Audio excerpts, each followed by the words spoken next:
galera, tudo bem? Aqui é do Gabarito Enem, eu sou o professor Marcos, tá legal? E a gente hoje vai trabalhar com vocês aqui a física. Vamos começar a abordar uma série de situações aí, começando dos conceitos iniciais e estendendo isso até a física de maneira aprofundada. Para começar a nossa brincadeira, vamos começar falando aqui do que é a física. Física é a ciência que estuda todos os fenômenos que acontecem na natureza, procurando descrever e entender as suas causas.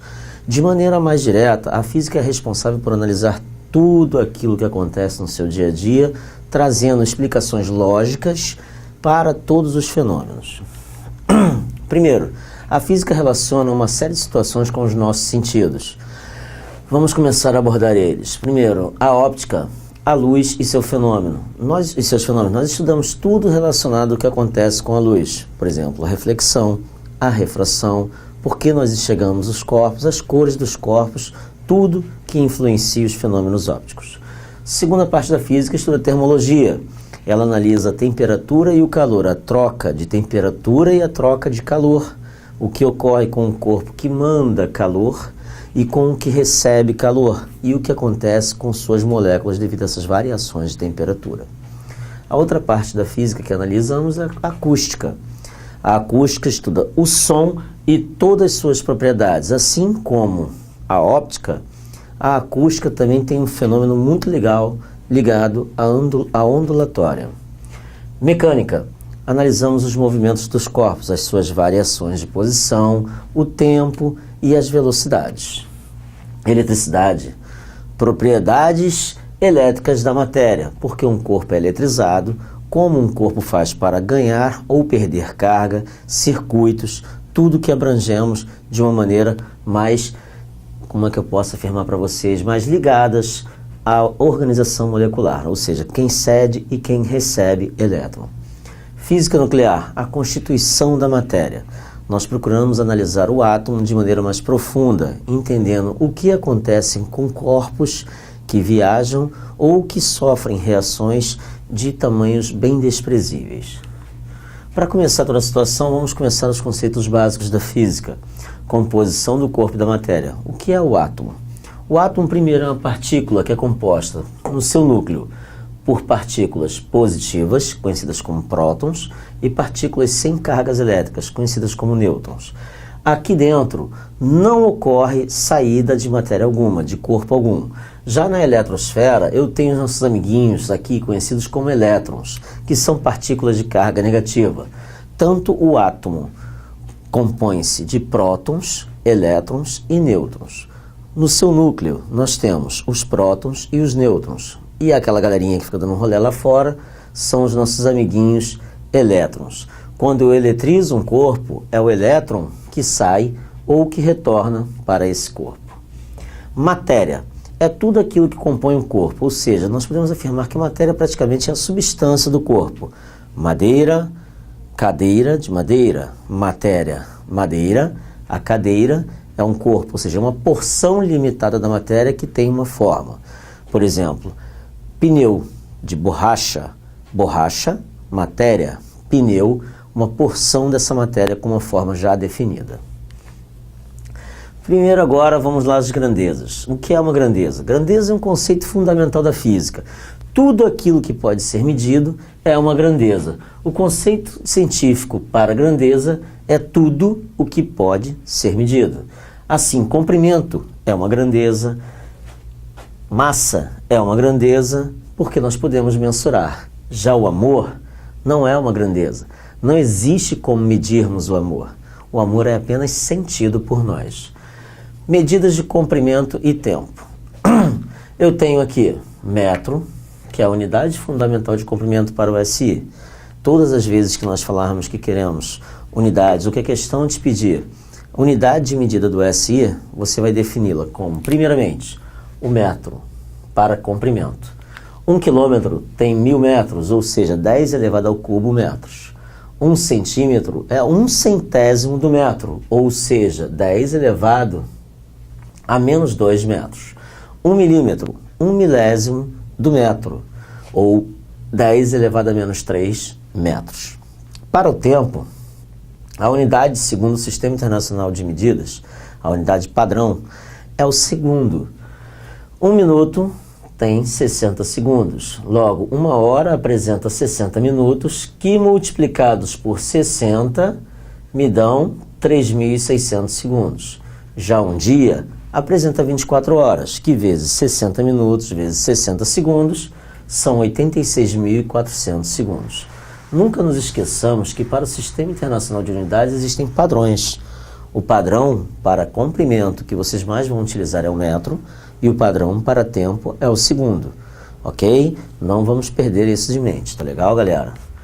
Vamos lá. Outra situação que eu tenho aqui agora é a seguinte: notação científica. Utilizar a notação científica consiste em desdobrar o número em 2 fatores. Pessoal, é muito importante vocês dominarem esse conceito. A maioria das grandezas possuem números imensuráveis, números muito grandes ou muito pequenos. E através da notação científica, ela facilita você calcular qualquer coisa. Entenda bem, notação científica não é um complicador, é um facilitador. Você divide muito mais facilmente 2,4 vezes 10 à quinta por 2 do que 2,4000000000000, infinitamente maior do que esse númerozinho pequenininho. E quando a gente realiza uma notação científica, a gente desdobra esse número em 2 fatores. Por exemplo, aqui, ó, eu quero transformar um algarismo qualquer em notação científica. Eu tenho aqui que n vezes 10 elevado a n, onde meu n maiúsculo são os meus algarismos significativos. Tá ok? Vezes 10, que é a potência de base 10, e n, que é o meu expoente. Esse expoente está associado à quantidade de casas decimais do meu algarismo significativo. Presta bastante atenção no que eu estou falando. Por exemplo, 2,4 vezes 10 elevado ao cubo.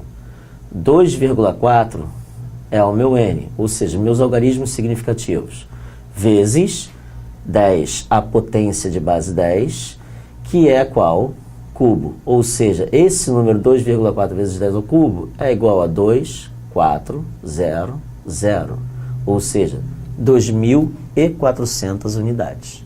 Ok? Outra situação que tem, não esqueçam disso. N é um expoente inteiro e o meu algarismo significativo, aqui, ó, ele tem que ser menor ou igual a 1, maior ou igual a 1, e menor do que 10, ou seja, ele tem que estar compreendido entre 1 e 9,9999. Professor, 99,9. Não, não é. Você tem que botar ele 9,99, ok? Para esta primeira medida de uma grandeza, n deve ser formado por todos os algarismos significativos que nela comparecem. Lembrando que algarismos significativos são aqueles numerozinhos que a gente escolhe e adota a partir de uma medida obtida. Por exemplo, 2,485. 2,485 é o meu algarismo significativo. Logo, ele tem que ocupar o lugar do meu n, tá ok?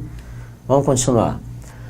Para transformar o algarismo 457.000.000 em notação científica, vamos aprender a transformar agora um algarismo qualquer, um número qualquer, em notação científica. Acompanhe comigo esse passo a passo, por favor. Eu reescrevo o algarismo colocando a vírgula à direita do primeiro significativo. Olha aqui meu algarismo, 457.000.000. Eu coloco a vírgula após o primeiro algarismo significativo. São esses números sem o zero, ok? Coloquei a vírgula ali, eu tenho esse hábito. Eu escrevo de novo a vírgula aqui. Conto quantas casas eu tenho à direita da minha primeira vírgula. 2, 5, 8 casas. E aí eu reescrevo ele colocando uma potência de base 10. Conto quantas casas eu tenho. 8. Como a minha vírgula vai andar da esquerda para a direita, o meu expoente é positivo. Fica ali. Escrevemos então os algarismos iniciais do número da vírgula sem os zeros, que estiverem à direita do último número, acrescentando em seguida a potência de 10, sendo o expoente de casas contadas após a vírgula como o segundo passo. Ou seja, 457 milhões em algarismo significativo transformada para notação científica é 4,57 vezes 10 elevado à oitava, ok? Alguma dúvida, qualquer situação, vocês podem depois ir na fanpage. Enem te conta. Continuem lá, galera. Agora vamos transformar esse algarismozinho aqui, 0,00000000028. É um número muito pequeno. É um número que é um pouquinho chato para você fazer uma operação matemática simples que seja. Então, a notação científica, como eu disse, que é um facilitador, você transforma esse algarismo de maneira a você poder trabalhar com ele mais facilmente. Primeiro, eu reescrevo o algarismo aqui, 0,123456789 10 zeros. 1, 2, 3, 4, 5, 6, 7, 8, 9, 10. Coloco o meu algarismo significativo. No mesmo processo que aquele outro exemplo anterior, eu coloco a minha vírgula após o primeiro significativo. 0,00000000002, ok? Conto quantas casas decimais eu tenho aqui. 3, 6, 9, 10, 11. Conferindo, 3, 6, 9, 11. Escrevo o meu algarismo significativo e a base 10. 11 casas decimais eu tenho entre essas vírgulas aqui. Eu coloco 11 aqui.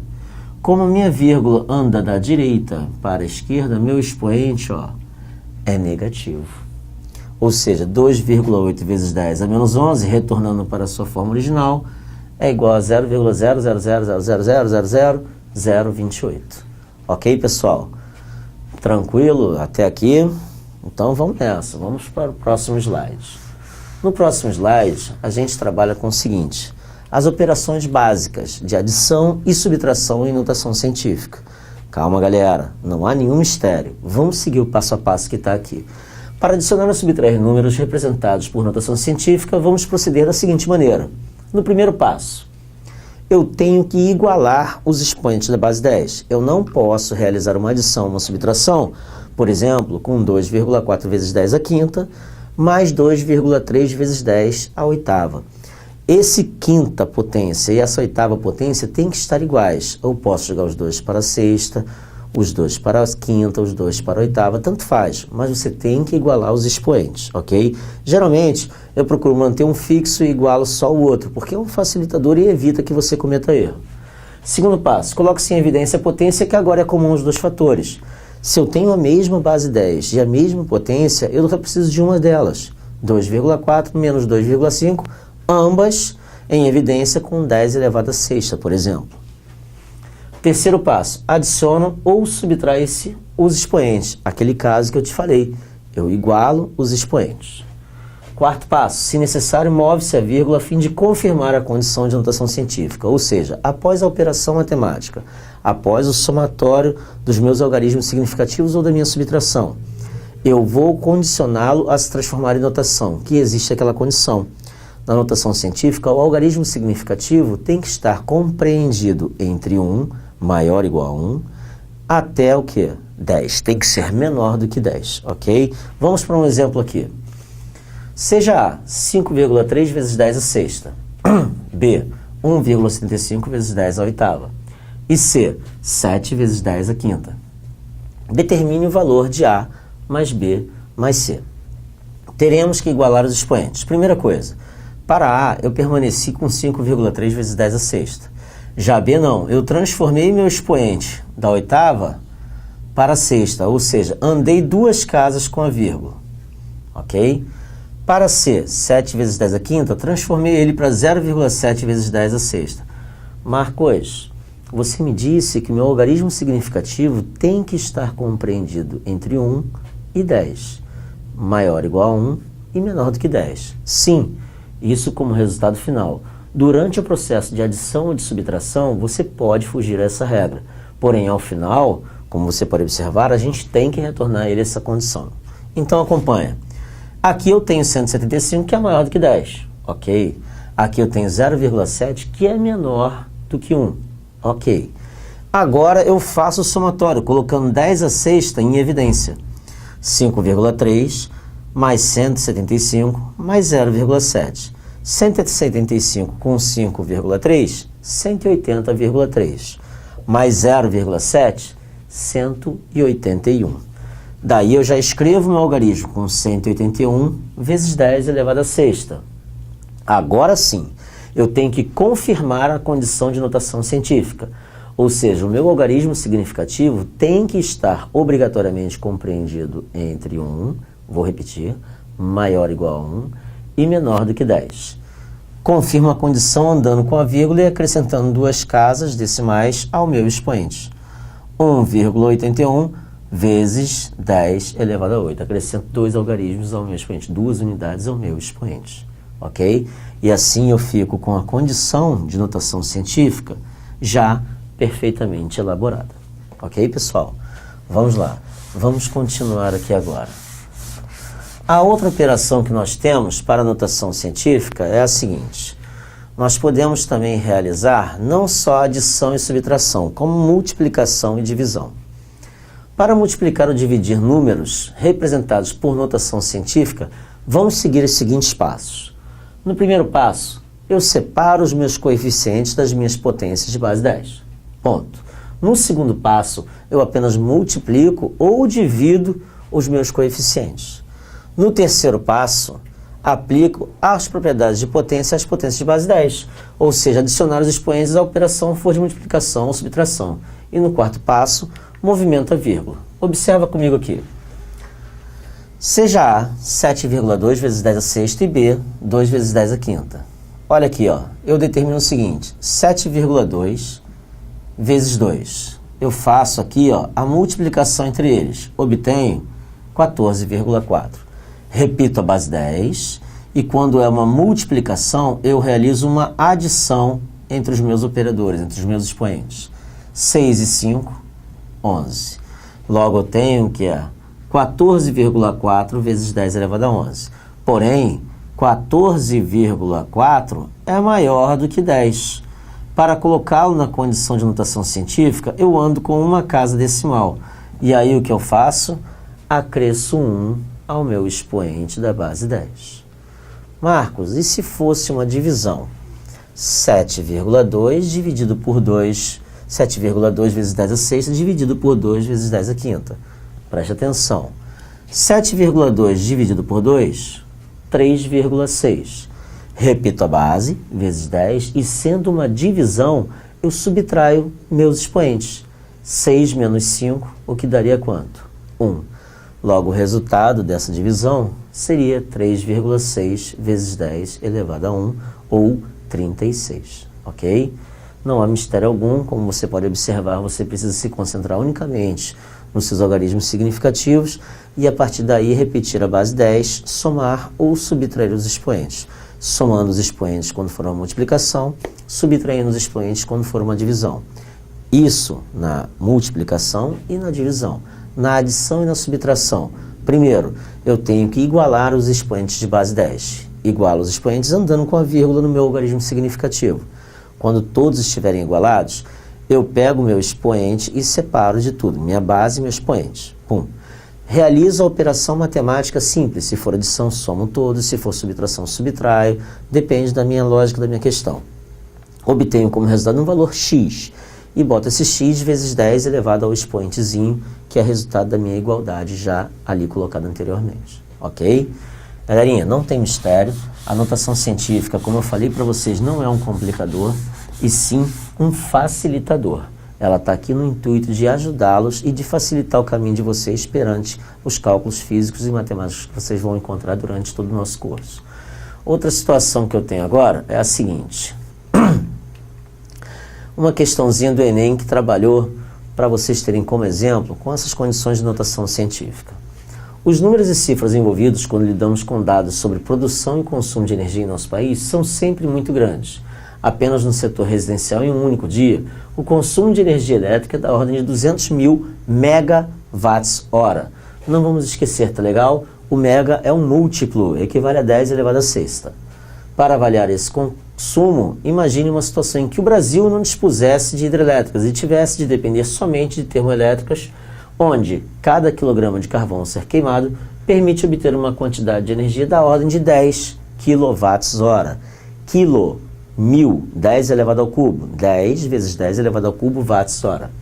Considerando que um caminhão transporta em média 10 toneladas, cada tonelada possui 1000 quilos, 10.000 quilos de carvão, a quantidade de caminhões de carvão necessária para abastecer as termoelétricas a cada dia seria da ordem de... Vamos lá. Opções A, 20, B, 200, C, 1000, D, 2000, E, 2000, 10.000.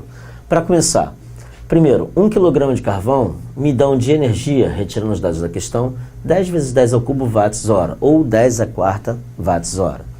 Um dia eu consumo 200.000 megawatts. 2 vezes 10 ao quadrado, para 200. 1000, 10 ao cubo. Mega, 10 à sexta. Eu obtenho o valor de 2 vezes 10 a 11 watts-hora. Primeira coisa, eu monto uma regra de 3 simples para determinar o quê? Determinar o total de quilogramas. Se 1 quilograma me produz 10 à quarta watts-hora, X quilogramas me produzirão 2 vezes 10 elevado a 11 watts-hora. Multiplico cruzado, cruz credo, como todo mundo sabe. X vezes 10 à quarta igual a 2 vezes 10 a 11, onde eu obtenho que o valor de X é igual a 2 vezes 10 a 11 sobre 10 à quarta, que vai dar 2 vezes 10 à sétima. Lembra? Olha aí, ó. Divisão de potências de base 10. Eu repeti meu algarismo significativo, como eu não tenho nada para dividir embaixo. 10 a 11 menos 10 a 4, vezes 10 a menos 4, 2 vezes 10 elevado a 7 quilogramas.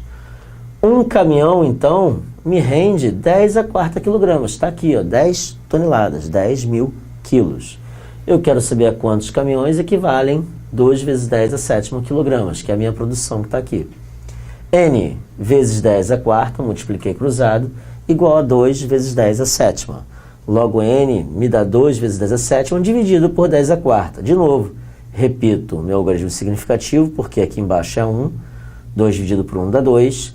10 elevado a 7 sobre 10 elevado a quarta. 4 fica negativo, 7 menos 4, 10 ao cubo caminhões. Ou seja, eu preciso de exatos 2 vezes 10 ao cubo caminhões, ou seja, 2.000 caminhões para produzir essa quantidade de energia. Opção letra D. Viu, galera? O Enem é assim. Ele trabalha com todos os conteúdos que você aborda desde o primeiro ano do ensino médio. Você que está no terceiro ano, que vai prestar o Enem, tem que ter fixo na sua cabeça todos os conceitos, dos mais básicos aos mais complexos, ok? Vamos continuar aqui agora. Vamos partir para a próxima parte aqui, galera.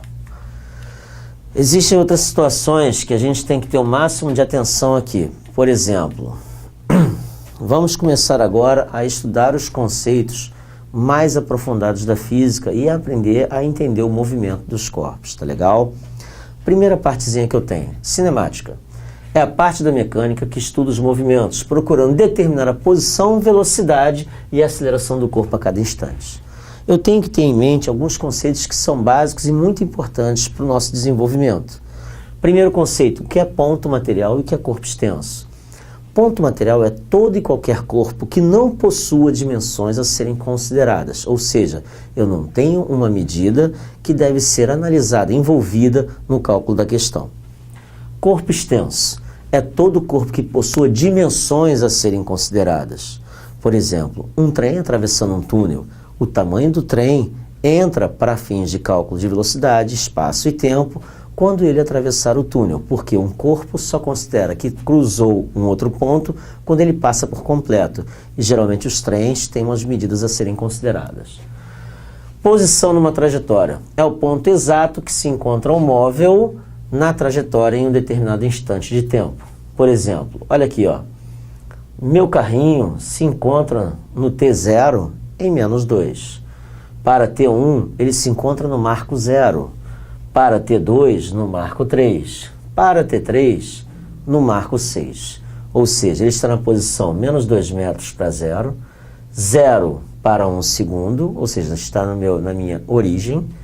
Para 2 segundos ele se encontra a 3 metros da minha origem e para 3 segundos ele se encontra a 6 metros da minha origem. Esses conceitos são importantes porque nas nossas fórmulas teremos posição inicial, posição final, tempo inicial e tempo final. Então nós temos que ter tudo isso em mente, ok? Uma parte que é muito importante dentro da física e que eu quero que vocês entendam e tenham em mente é o conceito de referencial.